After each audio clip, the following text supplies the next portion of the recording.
Voilà, c'est bon, merci. Bon, la chapelle Notre-Dame-des-Bois, vous avez vu les bois, voilà la chapelle.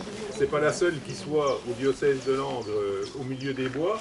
Et vous remarquez tout de suite qu'elle n'a pas du tout la vénérable antiquité de Notre-Dame de Presles ou de Notre-Dame des Ermites, bien des vieilles chapelles qui se promènent dans les bois du diocèse. Ici, on a en fait une vieille bicoque qui n'est pas si vieille que ça, dont le côté chapelle sensu stricto se limite à la partie qui a été reconstruite pour former le chœur.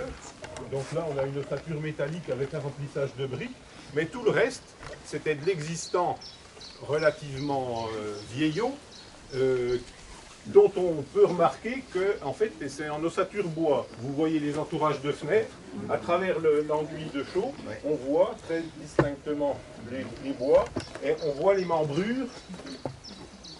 Comme le temps est un peu humide, on distingue les membrures qui font l'ossature et tout le remplissage est en torchis. Alors cette baraque, parce que c'était une baraque, donc elle est assez rare sous nos climats, puisque ça on le trouve plutôt dans le Berre et puis dans le département de l'Aube. On ne sait pas trop pourquoi, on a fait sans doute parce qu'on était au milieu du bois, pourquoi on a fait un bâti comme ça à ossature bois. Donc on a un sommier ici sur un soubassement de pierre. Donc comme disent les maçons de l'Aube, un bâti en terre, parce que c'est du bois rempli avec de la terre, ne craint pas l'eau à partir du moment où il a des bottes et un chapeau. Donc c'est pour ça que le toit est très débordant. Alors en fait, avant que ce soit une chapelle, ça a été différentes choses. Du logement pour les bûcherons, parce qu'on est à une époque où il n'y a plus personne dans les bois, mais il y a 150 ans, il y avait énormément de monde quand il y avait du travail. Alors si vous regardez un peu les taupinières qui sont par là, vous trouverez des petits bouts de charbon, et il y a des places à charbon un petit peu partout, y compris dans le chemin de croix, des emplacements où les charbonniers... moi je connais une dame qui est née ici. Une fille de charbonnier, elle est née avant que ce soit la chapelle, elle est née là-dedans parce que la femme a accouché sur place. On l'est morte depuis. Et donc il y avait plusieurs logements, entre guillemets, il y avait des cloisons dans la chapelle, et donc c'est le père Lamy qui a décidé, quand il a pu racheter le bois, et la chapelle, et le bâtiment, d'en faire une chapelle. Donc en reconstruisant de quoi abriter le sanctuaire, et puis en faisant tomber les cloisons vers 1912. Alors, cette initiative-là, elle n'est pas sortie du chapeau comme ça, c'était le résultat de l'évolution de sa piété personnelle, avec une forte dévotion à Notre-Dame de Gré. Pourquoi? Parce qu'il avait bénéficié d'une guérison miraculeuse. Alors il appelle ça un eczéma du tronc. En fait, quand on fait un diagnostic rétrospectif, on s'aperçoit que c'est tout simplement un impétigo qu'il a récupéré pendant des manœuvres militaires. Alors, cet homme-là, il est un peu particulier. On peut même dire que dans l'histoire de l'Église de France, c'est un peu un électron libre. Et ça tient à son histoire personnelle. C'était un petit gars du Pailly, né en 1853, dans une famille pas très aisée. Son père était maçon originaire de Violo. Et entre deux chantiers, il avait un petit bien qui faisait valoir, il faisait le paysan au Pailly. Et c'est un enfant qui était catobépieux, comme on disait en patois, et donc c'est tout, il voulait partir au séminaire. Il n'a pas pu parce qu'il y a eu le feu chez ses parents, et ils ont été ruinés par un incendie. Donc du coup, il est resté pour aider. Il a ensuite été appelé, un peu tardivement, puisque c'était en 1875, à faire son service militaire. Et il est parti à Reims, au 91e d'infanterie, où il a eu toute une activité presque pastorale. Il a monté un groupe de réflexion, de prière avec les soldats catholiques qu'il y avait dans le régiment, un groupe assez nombreux, et qui a tenu, alors à l'époque c'était la loi de 3 ans, donc il est rentré chez lui en 78. Et en 1878, il approchait des 26 ans. Donc là, c'était un peu tard pour rentrer au séminaire. À l'époque, le séminaire de Langres était plein à craquer. Il y avait 118 séminaristes. Lui, il en avait 7 de sa famille, il en connaissait 7. Du Pailly, des copains du Pailly, il y en avait 3, dont 2 qui sont un peu célèbres. Vous avez peut-être entendu parler du père Couturier.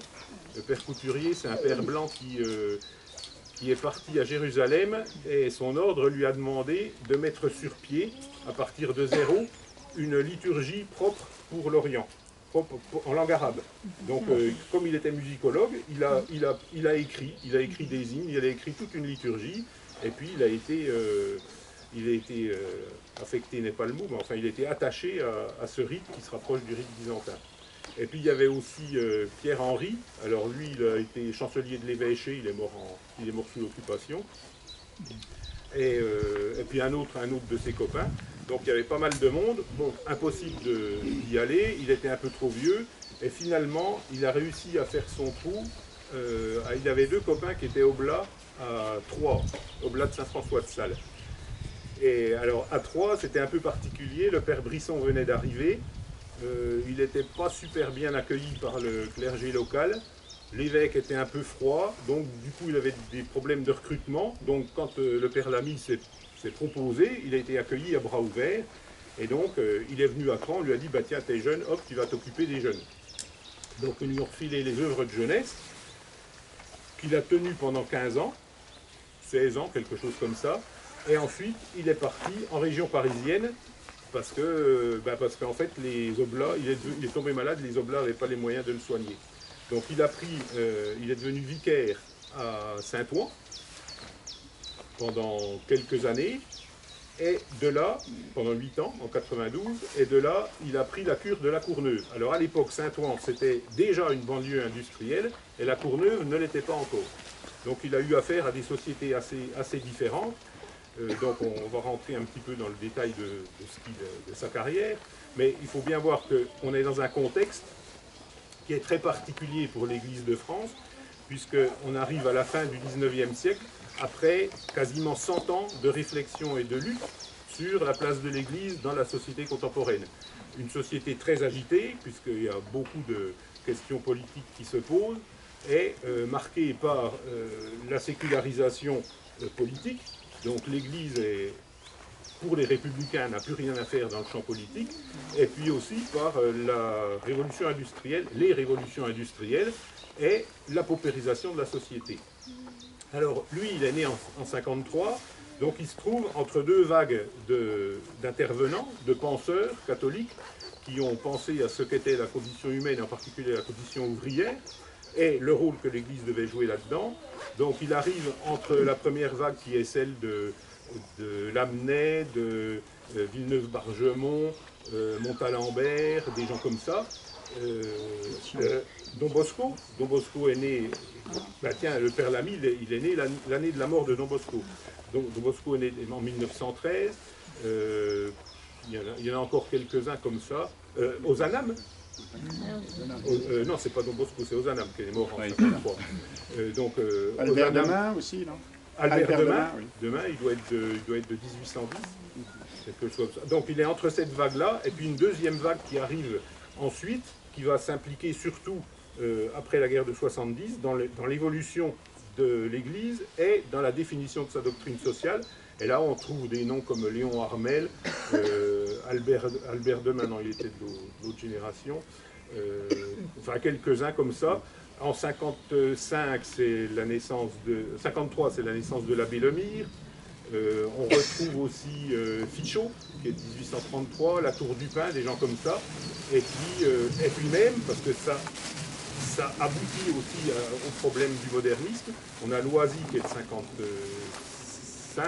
57, Lagrange qui est de 55, donc il est vraiment dans la deuxième vague qui intervient pour que l'Église se prononce sur la condition humaine au XIXe siècle. Alors les gros débats dans lesquels lui sera impliqué de façon très pratique, c'est sur le plan politique, quel régime est acceptable, sur le plan économique, quelles doctrines doivent être absolument refusées par l'Église parce que ça conduit à de l'esclavage. En 1841, l'évêque de Montpellier parle de retour du servage. Les évêques, curieusement, sont assez actifs dans cette époque-là, avec l'archevêque de Lyon en 1942, qui intervient contre le travail des enfants. 1842, et donc les gros points d'achoppement, c'est primo, le travail du dimanche, donc ça pour l'Église c'est intouchable. Il y a une loi de 1814 qui l'interdit, mais elle n'est pas appliquée. Donc pendant tout le 19e siècle, on va avoir des gens qui s'élèvent contre le travail du dimanche, qui ont du mal à se faire entendre. Alors les apparitions de la Salette en 1846 arrivent à point nommé pour apporter un petit renfort.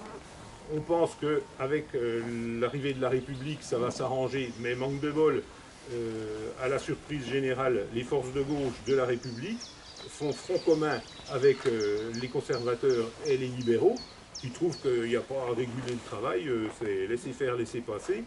Et donc les forces de gauche s'opposent à l'interdiction du travail du dimanche, pour ne pas se tomber, je cite, dans une tyrannie religieuse.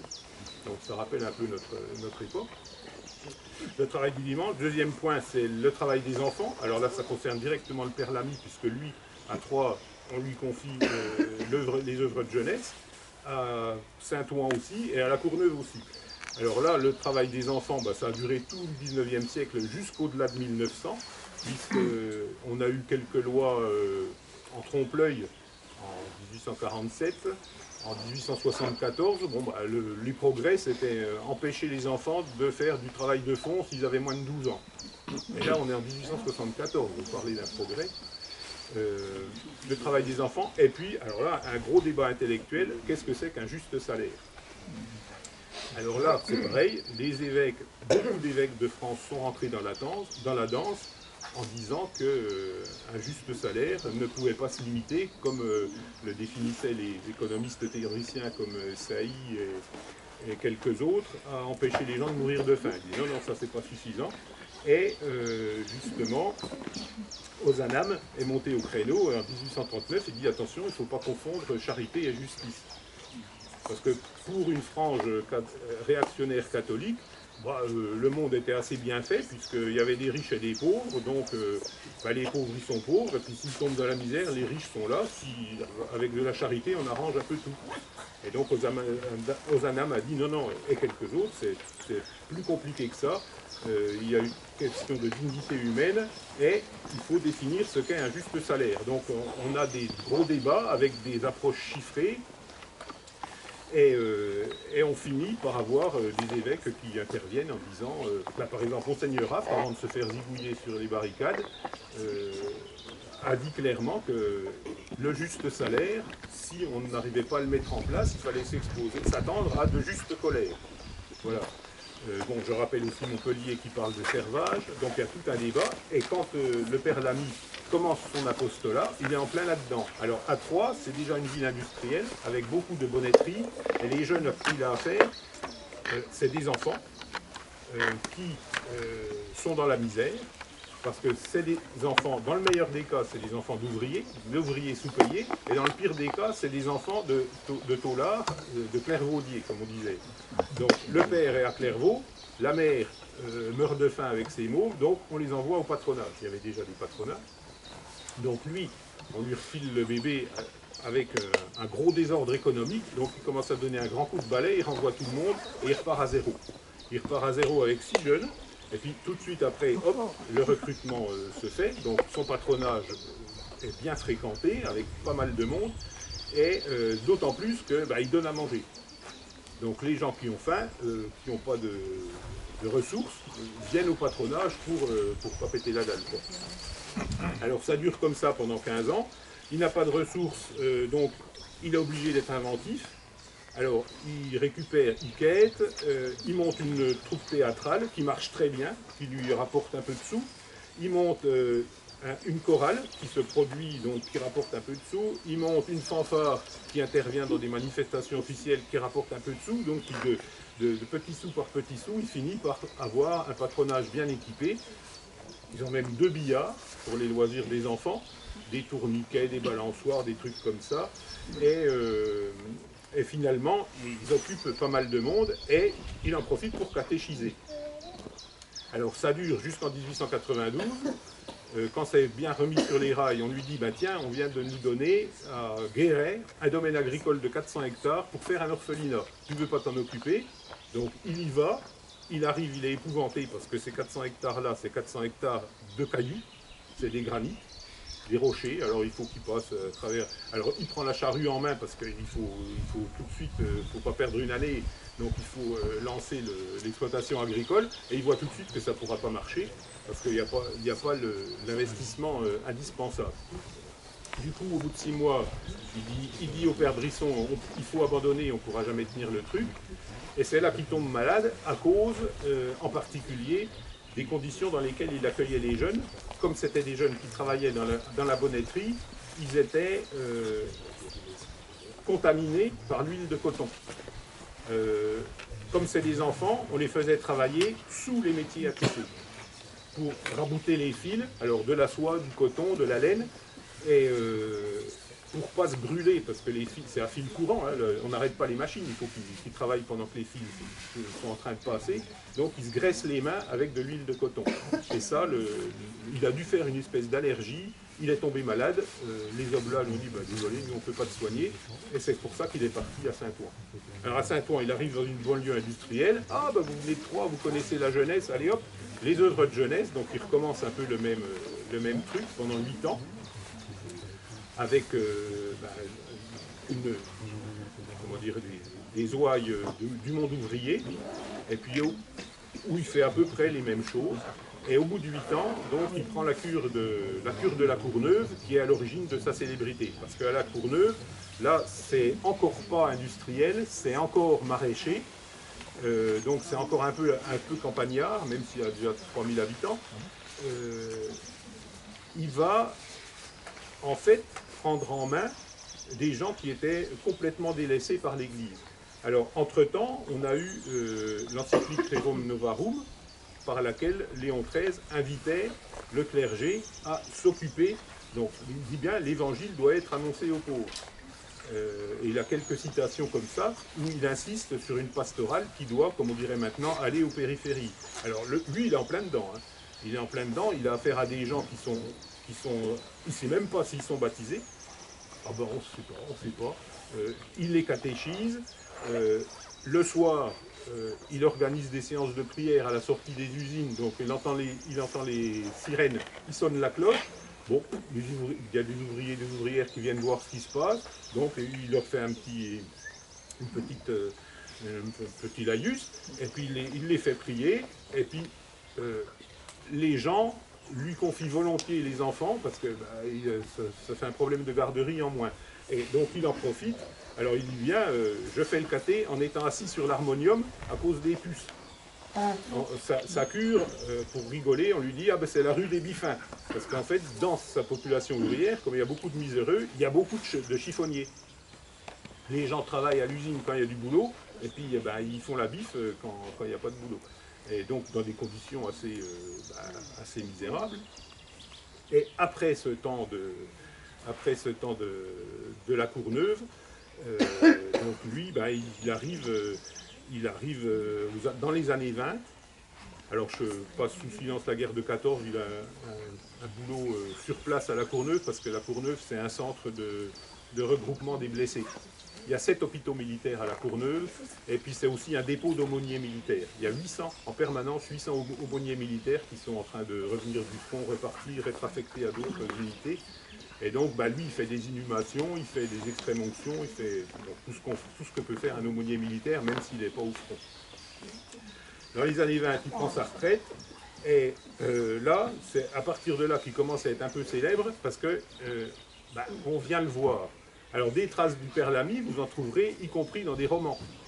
Moi, je suis tombé par hasard au Paradis Rouge, c'est un roman d'espionnage qui a été écrit entre les deux guerres, et il y a la figure d'un prêtre des fortifs, c'est exactement le Père Lamy.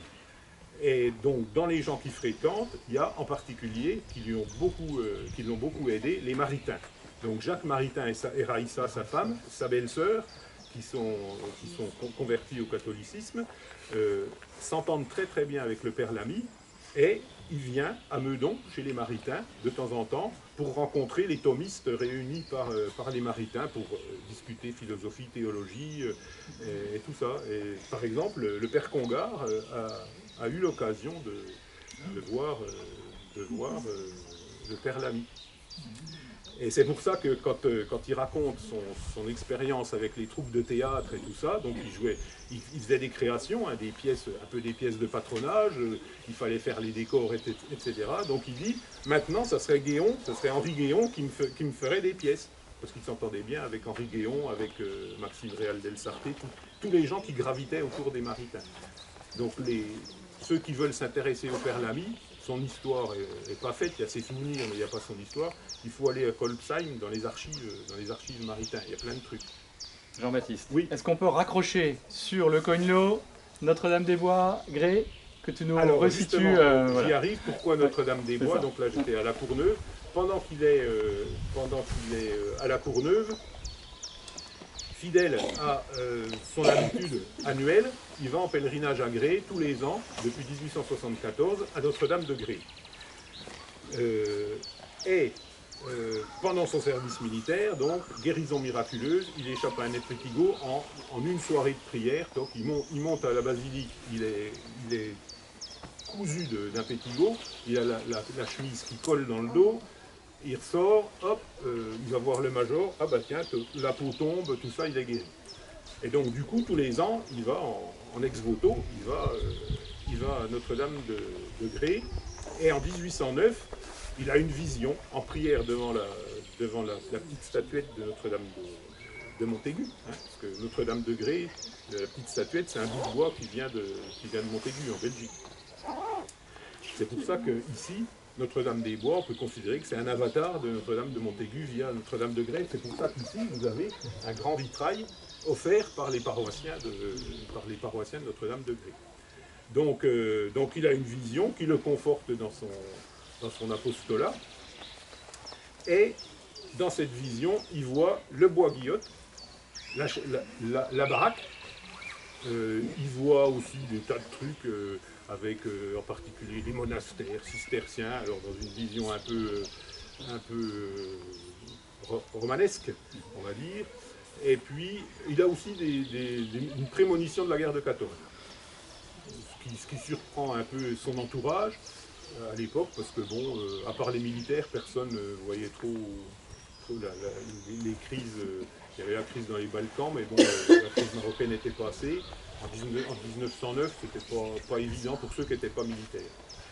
Et donc à partir de là, il décide d'installer une chapelle ici. Alors ce qui fait, non sans peine, parce qu'il n'est pas incardiné à Langres, il dépend de l'archevêque de Paris, il a un bon copain qui est le curé de Violo qui fait tout ce qu'il peut pour l'aider, mais il y en a un à Langres qui est très réticent, c'est le vicaire général, Monseigneur Radry, qui connaît pas trop le Père Lamy, qui voit qu'il a un côté un peu, on dirait presque illuminé, même s'il est très terre à terre en même temps. Et donc il dit un lieu de prière, pourquoi pas. Bon, pour l'instant, vous limitez des chapelets. Il n'est pas question que vous célébriez ici, donc il refuse de bénir la chapelle et de consacrer l'autel. Et puis finalement, ça se fait un peu à l'usure, et donc en 1915, il fait tomber les cloisons pour que ça fasse vraiment un peu plus chapelle, et puis finalement, il arrive à ses fins dans les années 20, où se met en place le pèlerinage avec tous les gens qui sont concernés, donc les gens de Grès. Le vitrail en face, vous avez don d'une famille de Remiremont, parce que justement, il a une vision il voit le site de Remiremont, etc. Il a une guérison miraculeuse aussi là-bas avec une puce. Et puis, petit à petit, s'installe le pèlerinage et il est tout de suite couru par ses paroissiens de la Courneuve. Et ensuite, le relais est pris par sa congrégation. Alors, la congrégation, tout le monde connaît les serviteurs de Jésus et Marie à Ourscan. Ceux qu'on connaît maintenant, c'est le résultat d'une pénible évolution. Il a fait plusieurs tentatives qui ont foiré complètement. Il a essayé de monter un petit monastère dans le diocèse de Tours, ça n'a pas marché. Donc ça a fini par éclore à Ourscan. Mais ça a été quand même assez poussif. Et quand on regarde un peu ce que font les moinillons d'Ourscan et de Haute-Marsheim, on voit que c'est pile poil dans la droite ligne de l'apostolat que le Père Lamy a eu à Troyes, à Saint-Ouen et à la Courneuve. Voilà. Qu'est-ce que j'oublie? Le chœur, du coup, est construit quand? Alors le chœur, à partir du moment où il a le droit de faire une chapelle, donc dans les années 20. Il y a toujours des pèlerinages. Alors il y a toujours des pèlerinages, donc c'est Se déroule à quelle époque? Notre-Dame en sa nativité, donc début septembre, en fonction du dimanche. Voilà. Et la statue actuelle? Alors la statue, celle qui a été volée. Elle a été retrouvée. Alors, elle est retrouvée. Alors, oui, effectivement, elle a une histoire tout à fait obscure, puisqu'en fait, lui, il l'a trouvée chez un broc de Paris. Il avait un goût artistique assez sûr. Quand on lit ses commentaires, par exemple, du décor de l'ancienne église du Pailly, il sait ce qui est moche et il sait ce qui est il a un goût assez porté sur le XVIIe et le XVIIIe siècle, par exemple. Donc il n'a pas le goût de son temps, ça ne lui convient pas. Les statues sulpiciennes, tout ça, il trouve ça très moche. Donc il n'adhère pas à ces nouveaux décors. Et donc finalement, comment il choisit alors où est-ce qu'il l'a... Par hasard, il la voit dans une vitrine de broc dans Paris et il la prend. Non, c'est pas par hasard, il dit que c'est la Vierge qui l'a sollicité. Voilà, la même chose. La Providence. Par hasard, elle n'est pas là par hasard. C'est là qu'il a l'intuition, effectivement, de cette chapelle ici. Ben non, l'intuition de la chapelle, c'est en 1909. Oui, bien avant. c'est après. Oui. Et parce que ce qu'on vous propose, c'est dans les 3-4 minutes là, de rentrer dans la chapelle, de profiter. D'autant plus qu'il y a un très beau programme décoratif avec les vitraux. Oui. C'est Et donc, un vrai catéchisme. Donc profitez 3-4 minutes de la chapelle, et puis ensuite vous vous asseyez tranquillement, et même si c'est sombre,